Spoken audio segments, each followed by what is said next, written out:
اس مہینے کو اللہ تبارک و تعالی نے اپنی کچھ مخصوص عبادتوں کے لیے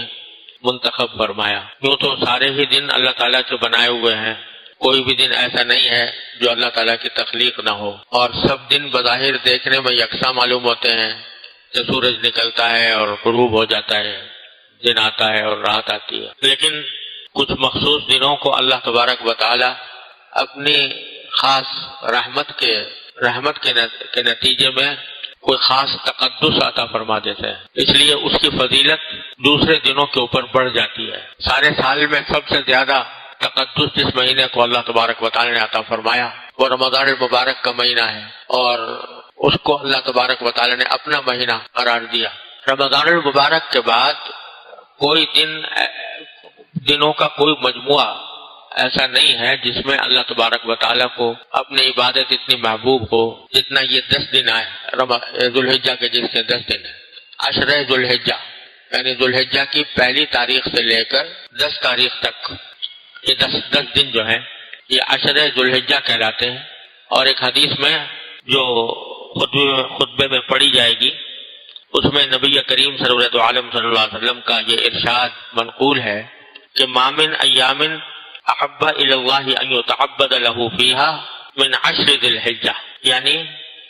سارے سال میں ظاہر رمضان کے بعد کوئی دن ایسے نہیں ہیں جن میں اللہ تبارک و تعالیٰ کو اپنی عبادت اتنی زیادہ پسند ہو جتنی ذوالحجہ کے عشرے میں پسند ہے۔ عبادت خواہ کسی بھی قسم کی، خاص طور پر یہ فرمایا کہ یعدل صیام کل یوم منہا بصیام سنہ، کہ اس کے ہر دن کا روزہ ایک سال کے روزے کے برابر ہے۔ ایک دن کا روزہ رکھے تو نفلی روزہ ایک دن کا رکھے تو ایسا ہے جیسے ایک سال بھر نفلی روزے رکھے۔ وقیام کل لیلۃ منہا بقیام لیلۃ القدر، اور ہر رات میں کھڑے ہونے سے مراد یہ ہے کہ نمازیں پڑھنا، نفلیں پڑھنا، تہجد پڑھنا، یہ برابر ہے لیلۃ القدر کے قیام کے۔ لیلۃ القدر تو رمضان میں آتی ہے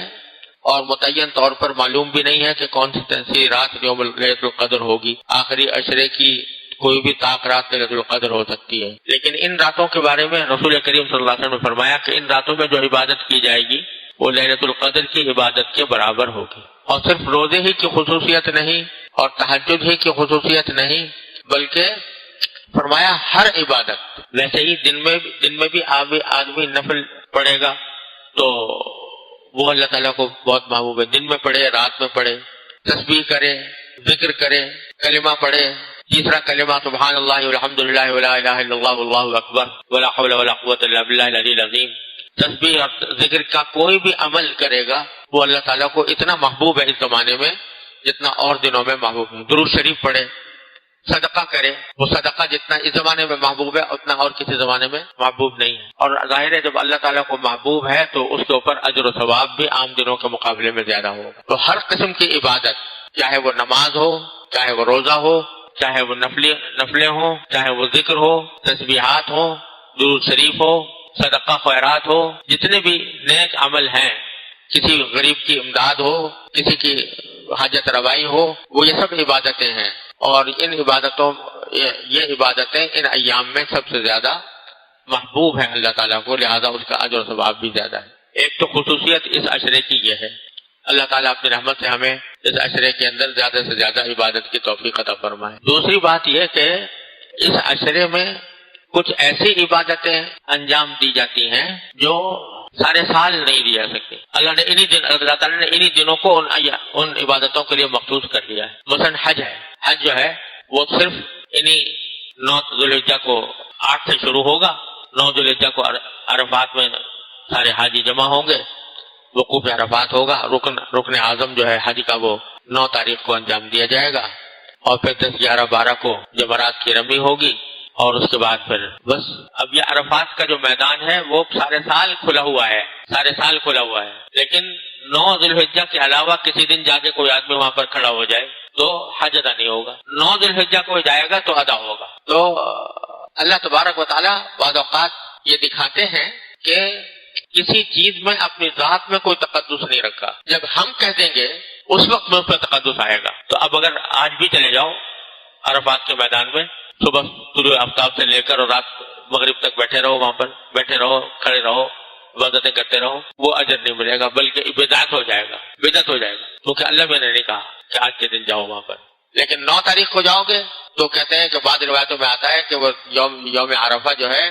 عرفات کے اوپر جو جب حاجی مقیم ہوتے ہیں تو خیر یوم طلعت فیہ الشمس، یعنی سب سے زیادہ وہ بہتر دن ہے جس میں سورج طلوع ہوتا ہو اللہ تعالیٰ کی طرف سے، ایسی اس میں برکتیں نازل ہو جاتی ہیں۔ لیکن تو حج کو اللہ تعالیٰ نے انہی ایام کے ساتھ مخصوص کر دیا۔ اور البتہ جو حج کے لیے نہیں جا سکے، جیسے ہم لوگ ہیں حج کی عبادت انجام نہیں دے سکے، یہاں پر موجود ہیں، ان کے لیے اللہ تعالیٰ نے 2 چیزیں رکھی ہیں۔ ایک یہ مستحب ہے، کوئی فرض واجب نہیں ہے، مستحب ہے کہ ذوالحجہ کا چاند دیکھنے کے بعد، یعنی ذوالحجہ کی رات، پہلی ذوالحجہ کی رات شروع ہونے کے بعد سے لے کر جب تک کوئی آدمی قربانی کرتا ہو، اس کے لیے ہے، جو قربانی کرتا ہو، جس کے ذمہ قربانی واجب ہو، اس کے لیے ہے کہ وہ ذوالحجہ کی رات سے اور قربانی کرنے تک اپنے بال نہ کٹوائے، اپنے ناخن نہ کٹوائے، یہ مستحب ہے۔ اگر کوئی کٹوائے گا تو کوئی گناہ نہیں ہے، کٹوائے گا تو کوئی عذاب نہیں ہے، لیکن مستحب ہے، اگر نہیں کٹوائے گا کوئی تو ثواب ہوگا انشاءاللہ۔ یہ کیا بات ہے؟ یہ تھوڑی سی مشابہت پیدا کی جا رہی ہے حاجیوں کے ساتھ، جو حج کے لیے جا رہے ہیں وہ حالت احرام میں ہوتے ہیں، حالت احرام میں بال نہیں کٹوا سکتے، ناخن نہیں کاٹ سکتے، تھوڑی سی مشابہت ہم لوگوں کو بھی دے دی گئی کہ تم ان کے ساتھ مشابہت اختیار کرو۔ تیرے محبوب کی یا رب شباہت لے کے آیا ہوں، حقیقت اس کو تو کر دے، میں صورت لے کے آیا ہوں۔ تو حاجیوں کے ساتھ ایک مشابہت پیدا کرنے کے لیے یہ امر مستحب قرار دیا تھا۔ ایک تو ہم لوگوں کے لیے یہ رکھا ہے اللہ تعالیٰ نے۔ دوسرا عرفے کا دن یعنی 9 ذوالحجہ، اس کو روزہ رکھنا، ویسے تو روزہ یہ پورے عشرے کے اندر اس کی بڑی فضیلت ہے، جیسے ابھی عرض کیا کہ ایک روزے کا ثواب 1 سال کے روزوں کے برابر ہے، لیکن عرفے کا روزہ، 9 ذوالحجہ کا روزہ، اس کے بارے میں حدیث میں آتا ہے کہ آپ نے فرمایا کہ مجھے اللہ تعالیٰ کی رحمت سے امید ہے کہ وہ 1 سال پہلے کے اور 1 سال آگے کے گناہوں کی معافی کا ذریعہ بنے گا، کفارہ بن جائے گا 1 سال پہلے کے گناہوں کا اور 1 سال بعد کے گناہوں۔ لیکن اس سے کوئی یہ نہ سمجھے کہ گناہ کرتا رہے، بس سوچے بھائی گناہ تو کرتے رہو اور 9 ذوالحجہ کو روزہ رکھ لیں گے تو 2 سال کے گناہ معاف ہو جائیں گے، ایسا نہیں ہے۔ پہلی بات تو یہ کہ یہ جہاں جہاں یہ آتا ہے کہ گناہ معاف ہو جائیں گے، اس سے مراد ہوتا ہے صغیرہ گناہ، چھوٹے چھوٹے گناہ، وہ معاف ہو جاتے ہیں، کبیرہ گناہ بغیر توبہ کے معاف نہیں ہوتے۔ اسی طرح اگر حقوق العباد کے گناہ ہیں، کسی بندے کا کوئی حق مارا ہے، کسی بندے کا حق پامال کیا ہے، تو وہ صرف توبہ سے بھی معاف نہیں ہوتا، اور وہ عرفات کا روزہ رکھنے سے بھی معاف نہیں ہوتا، عرفے کا روزہ رکھنے سے بھی معاف نہیں ہوتا، جب تک کہ وہ شخص جس کا حق پامال کیا وہ جب تک معاف نہ کر دے یا اس کو حق ادا نہ کر دے۔ لیکن بہرحال یہ فضیلت ہے کہ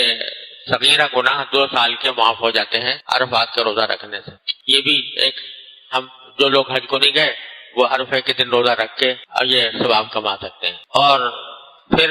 ایک عبادت جو انہی دنوں کے ساتھ مخصوص ہے ذوالحجہ کے ساتھ، وہ قربانی کی عبادت ہے، بس وہ 3 دن انجام پاتی ہے، 10، 11، 12 ذوالحجہ، باقی دنوں میں قربانی کوئی عبادت نہیں۔ آج آپ گائے قربان کر دو، بکرا قربان کر دو، کوئی ثواب نہیں۔ یہ جو عام دنوں میں صدقہ کیا جاتا ہے